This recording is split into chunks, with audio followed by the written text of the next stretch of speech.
Les smartphones sont semblables à toutes les caméras, il leur faut de la lumière pour fonctionner efficacement.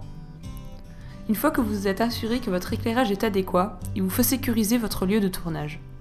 Assurez-vous qu'il n'y a pas de bruit de fond et éliminez toute source de distraction.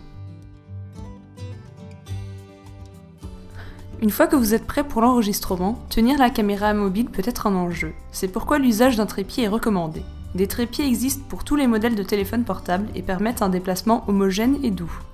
Si vous n'avez pas accès à un trépied, soyez créatif. Vous pouvez par exemple utiliser une chaise de bureau, mais votre but principal reste de tenir la caméra aussi stable que possible. Une bonne solution est de fabriquer un trépied pour votre téléphone à partir d'un trombone. Il tiendra votre smartphone absolument immobile tout en l'orientant légèrement vers le haut.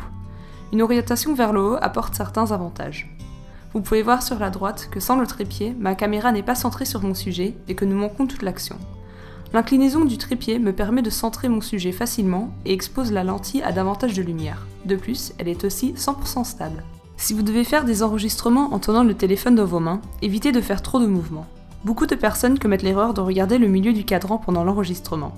Cela est vraiment trompeur parce que vous ne vous rendez pas compte des mouvements de la caméra et vous vous retrouvez face à un résultat insatisfaisant. Regardez plutôt le bord du cadran, cela vous donnera une meilleure impression du mouvement de la caméra. Mais une meilleure solution est toujours de trouver une surface immobile, de demander à un ami d'appuyer sur le bouton d'enregistrement et de vous assurer que le sujet est bien au centre.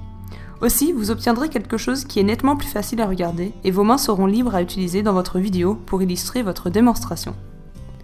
Pour faire des enregistrements depuis le haut, le rebord d'une table est une bonne alternative au fixage sur un carton de céréales, qui a souvent comme inconvénient d'être visible dans la vidéo.